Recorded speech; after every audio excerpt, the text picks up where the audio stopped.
ഇതിൽ ഏറ്റവും അത്യന്താപേക്ഷിതമായി അഭിനന്ദനം അർഹിക്കുന്നത് RSSന്റെ രണ്ട് കാര്യത്തിലാണ്. ഒന്നാമതായി RSS അതിന്റെ 100 കൊല്ലം പൂർത്തീകരിക്കുമ്പോൾ സ്വാഭാവികമായി ദേശീയ പ്രസ്ഥാനം അടക്കമുള്ള രാജ്യത്തെ മറ്റ് പ്രസ്ഥാനങ്ങൾ, കമ്മ്യൂണിസ്റ്റ് പാർട്ടി അടക്കം 100 വർഷങ്ങൾ പൂർത്തീകരിച്ചിരിക്കുന്നതാണ്. സ്വാഭാവികമായും കമ്മ്യൂണിസ്റ്റ് പാർട്ടിക്കോ ദേശീയ പ്രസ്ഥാനങ്ങൾക്കോ ഒരിക്കൽ പോലും അവകാശപ്പെടാൻ കഴിയാത്ത തരത്തിൽ RSSന്റെ ഏറ്റവും വലിയ പ്രത്യേകതയായി ഞാൻ കാണുന്നത് RSSനെയും RSSന്റെ ലക്ഷ്യത്തെയും എല്ലാ കാലത്തും വിമർശിച്ചിട്ട ഒരാളെന്ന നിലയിലാണ് ഞാൻ ഇതിനെ കാണുന്നത്. 100 കൊല്ലമായി ഒരിക്കൽ പോലും പിളർപ്പിലേക്ക് നയിക്കാൻ കഴിയാതിരിക്കുന്ന ഒരേ ഒരു സംഘടന ഇന്ത്യയിൽ പ്രവർത്തിക്കുന്നുവെങ്കിൽ അത് RSS മാത്രമായിരിക്കും. അത് RSSനെ അഭിനന്ദനം അർഹിക്കുന്ന കാര്യമാണ്. ഒന്ന്, അത് RSSന്റെ ഉള്ളിലെ ഫാസിസ്റ്റ് സ്വഭാവത്തെ കൂടെ കാണിക്കുന്നു എന്നുള്ളതാണ് വസ്തുത. എന്തുകൊണ്ടെന്നാൽ അതിൽ ജനാധിപത്യപരമായി അഭിപ്രായ സ്വാതന്ത്ര്യം ഇല്ലാത്തത് കൊണ്ടാണ് RSS പിളർപ്പിലേക്ക് പോകാതിരുന്നത് എന്ന വസ്തുത കൂടി ആ കാര്യഘട്ടത്തിൽ ചൂണ്ടിക്കാണിക്കുന്നത്. രണ്ടാമതായി RSS ഇപ്പോ 100 കൊല്ലം കഴിയുമ്പോൾ RSS അഭിനന്ദനം അർഹിക്കുന്ന ഒരു മറ്റൊരു കാര്യമുണ്ട്. 75 കൊല്ലം കഴിഞ്ഞു ഗാന്ധിവധം നടന്നിട്ട്. ആ ഗാന്ധിജിയുടെ മൂല്യങ്ങളെ ചേർത്ത് പിടിക്കാൻ RSS ഇന്ന് ആർജവം കാണിക്കുന്നുവെങ്കിൽ അത് RSSനെ അഭിനന്ദനം അർഹിക്കേണ്ടതിന്റെ ഏറ്റവും ഉദാത്ത മാതൃകയായി കാണണം. കാരണം RSSന്റെ ഗാന്ധി ലോകത്ത് ഏറ്റവും കൂടുതൽ പ്രസക്തമാകുന്നത്, ഗാന്ധി ലോകത്ത് ആകമാനം ഗാന്ധിസത്വം പ്രസക്തമാകുന്നത് ഗാന്ധിയുടെ സ്വദേശി ദർശനം കൊണ്ടാണ്. RSS ഇന്ന് തങ്ങളുടെ പഞ്ചശീലമായി കാണാൻ കഴിയുന്നത്, പഞ്ചതന്ത്രമായി എടുക്കാൻ ഉദ്ദേശിക്കുന്നത് സ്വദേശി എന്ന് പറയുന്ന ഗാന്ധിജി വിഭാവന ചെയ്യുകയും ഇന്ത്യൻ സ്വാതന്ത്ര്യ സമരത്തിന്റെ തീച്ചൂളകളിൽ ഇന്ത്യയിലെ വൈവിധ്യങ്ങളെ ഒരുമിച്ച് ചേർക്കുന്നതിന് ഗാന്ധി ഉപയോഗിച്ച മാർഗത്തെയുമാണ് എന്നുള്ളത് RSS അഭിനന്ദനം അറിയിക്കുന്നു.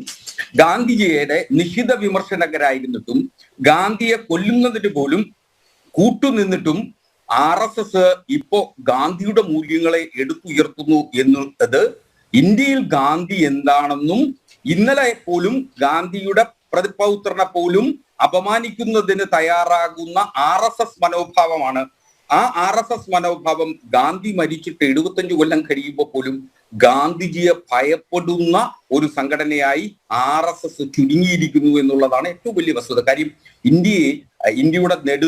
ഇന്ത്യയിലെ മുഴുവൻ സംസ്ഥാനങ്ങളെയും ഇന്ത്യയിലെ മുഴുവൻ ജനങ്ങളെയും ചേർത്ത് പിടിക്കാൻ ഗാന്ധിയോളം വലുത് മറ്റൊന്നില്ല എന്ന യാഥാർത്ഥ്യം 75 കൊല്ലം കഴിയുമ്പോഴെങ്കിലും RSS മനസ്സിലാക്കിയിട്ടുണ്ട് എങ്കിൽ അത് RSSന് വിവേകം ഉദിച്ചു എന്നുള്ളതാണ്. മൂന്നാമതായി ഞാൻ RSSനെ അഭിനന്ദിക്കാൻ ആഗ്രഹിക്കുന്നത്, മറ്റേതൊരു രാഷ്ട്രീയ അല്ലെങ്കിൽ ഒരു സാംസ്കാരിക സംഘടനകളെ സംബന്ധിച്ചിടത്തോളം തങ്ങൾ ഉയർത്തിപ്പിടിച്ച മൂല്യങ്ങൾക്ക് വേണ്ടി നിതാന്തമായി ജാഗരൂകരായി പ്രവർത്തിക്കുന്ന ഒരു വലിയ സംഘം നിസ്തൂലരായ പ്രവർത്തകരുടെ പട തന്നെ RSS ഉണ്ട്.